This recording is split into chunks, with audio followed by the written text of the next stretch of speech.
Saya dari Universitas Himalaya Medan, Fakultas Kesehatan, Prodi S1 Kebidanan. Di video kali ini, Siti akan membahas materi tentang pembelahan sel. Tapi sebelum lanjut ke videonya, tonton terus video ini sampai habis ya. Jika buat kalian yang penasaran. Pembelahan sel adalah suatu peristiwa yang membagi satu sel induk menjadi dua atau lebih sel anak. Pembelahan sel biasanya merupakan bagian kecil dalam suatu siklus sel yang lebih besar. Pembelahan sel memiliki dua fungsi. Yang pertama, fungsi pembelahan sel pada makhluk hidup uniseluler atau bersel tunggal adalah cara mereka untuk dapat berkembang biak. Yang kedua, fungsi pembelahan sel pada makhluk multiseluler atau bersel banyak adalah cara mereka memperbanyak sel sehingga mereka dapat tumbuh dan berkembang biak. Proses pembelahan sel adalah cara agar sel dapat tumbuh dan berkembang. Sedangkan sel yang membelah diri adalah sel induk. Sedangkan sel dari hasil pembelah diri disebut sel anak. Proses pembelahan sel terbagi menjadi dua, yaitu pembelahan sel secara langsung dan tidak langsung. Pada makhluk hidup yang bersel eukariotik terdapat dua jenis reproduksi sel, yaitu mitosis dan meiosis. Kedua jenis tersebut akan dibahas secara rinci sebagai berikut. Pembelahan sel mitosis adalah sebuah proses pembelahan yang ada pada inti sel dan hasilnya sel baru berjenis kromosom yang sama dengan sel sebelumnya. Secara sederhananya, pembelahan sel secara mitosis terbagi menjadi 5 tahap pembelahan sel, yaitu profase, prometafase, metafase, anafase, dan telofase. Profase. Tahap yang selanjutnya disebut dengan profase.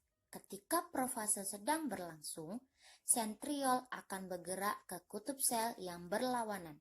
Selain itu, kromosom juga akan mulai terlihat memendek dan menebal.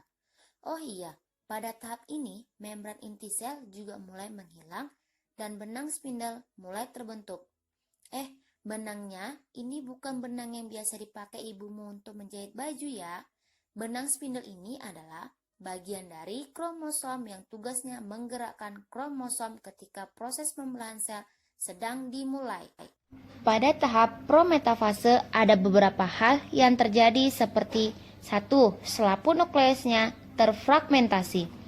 2. Mikrotubulus yang memanjang dari masing-masing sentrosom sekarang dapat memasuki wilayah nukleus. Yang ketiga, kromosomnya semakin terkondensasi. Yang keempat, masing-masing dari kedua kromatik pada setiap kromosom memiliki kinektor, yaitu struktur protein terspesialisasi yang terletak pada sentromer. Kelima, beberapa mikrotubulus yang melekat pada kinektor akan menarik kromosom maju mundur. Keenam, mikrotubulus non-kinektor akan berinteraksi dengan sejenisnya yang berasal dari kutub gelondangan yang berseberangan. Tahap awal metafase dimulai dengan kromosom yang semakin memadat dan membran inti menjadi pecah. Kemudian, ketika metafase sudah sungguh-sungguh berlangsung, sentrosom sudah berada di kutub sel dan dinding-dinding selnya dapat menghilang.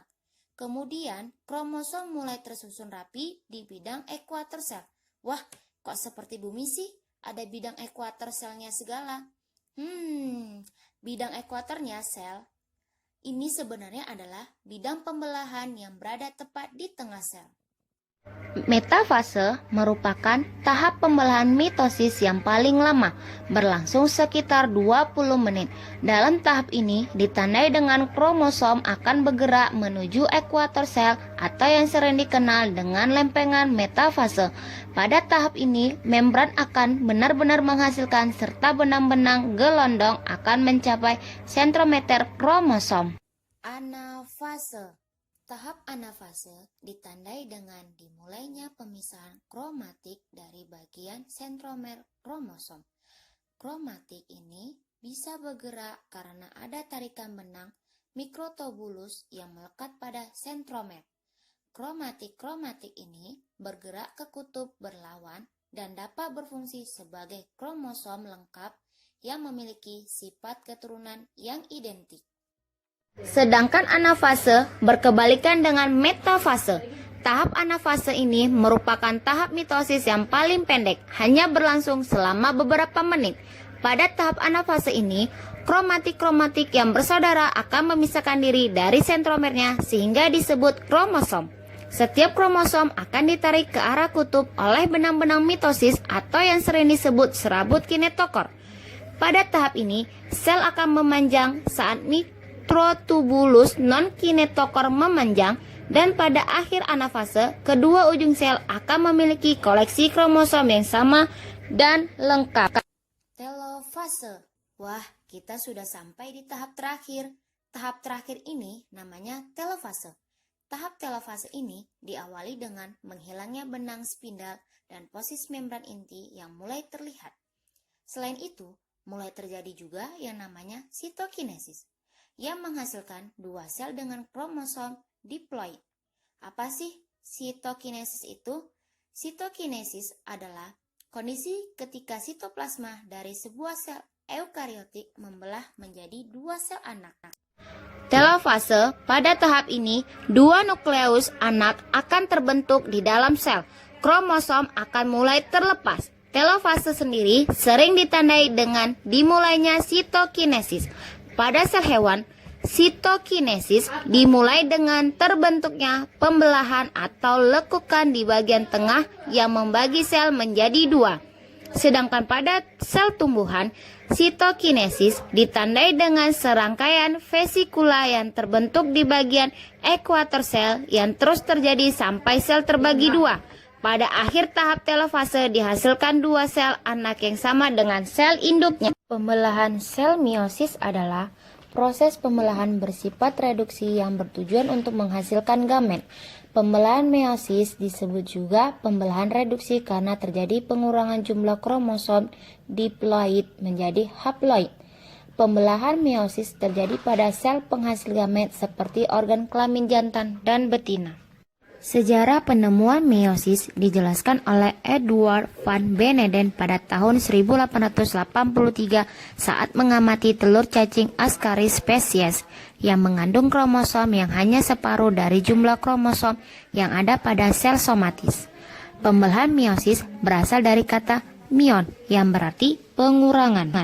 Tahapan-tahapan pembelahan meiosis. Pembelahan meiosis berlangsung dalam dua tahap, yaitu meiosis 1 dan meiosis 2. Pada meiosis 1 terjadi reduksi atau pengurangan jumlah kromosom, sedangkan pada meiosis 2 terjadi proses sama dengan pembelahan mitosis. Profase 1. Profase 1 pada meiosis waktunya lebih lama serta lebih kompleks dibandingkan dengan profase pada mitosis. Tahapan ini terdiri dari beberapa tahap antara lain. Metafase 1. Pada tahapan ini, tetrat kromosom berada pada bidang tengah sel atau ekuator. Pada tahapan ini, susunan kromosom meiosis dapat dibedakan dengan kromosom mitosis, yaitu tidak adanya struktur tetrat pada kromosom mitosis. Anafase 1. Tahapan ini, tiap kromosom homolog yang masing-masing terdiri atas dua kromatik kembar bergerak ke kutub sel yang berlawanan. Dalam fase 1, masing-masing kromosom homolog telah mencapai kutub sel yang berlawanan. Pada tahapan ini diikuti sitokinesis dan interfase singkat yang langsung ke proses meiosis 2.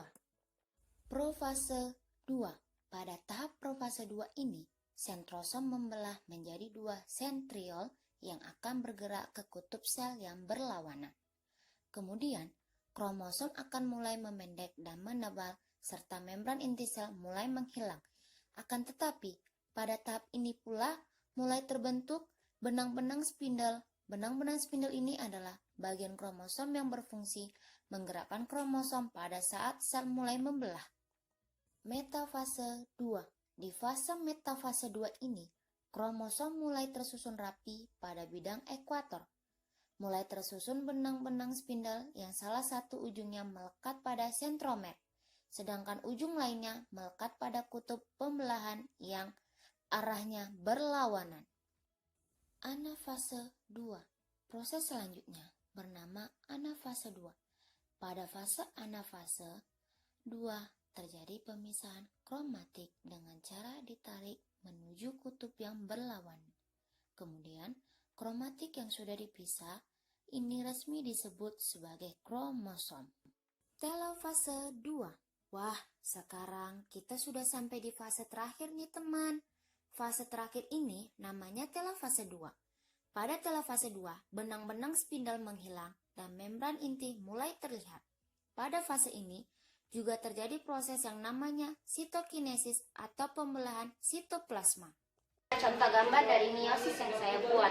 Seperti inilah skema dari pembelahan sel mitosis, yaitu yang pertama ini profase, prometafase, metafase, anafase, dan ini telofase.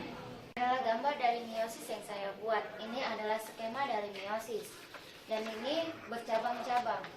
Dari satu cabang bisa membentuk dua cabang, dari satu bisa membentuk dua cabang, dan selanjutnya. Ini adalah skema dari meiosis. Dan meiosis dengan mitosis itu skemanya sangat berbeda. Ini adalah gambarnya. Dari video saya, jika ada tutur kata salah, mohon dimaafkan. Wabillahi taufiq wal hidayah. Wassalamualaikum warahmatullahi wabarakatuh. Selamat menunaikan ibadah puasa.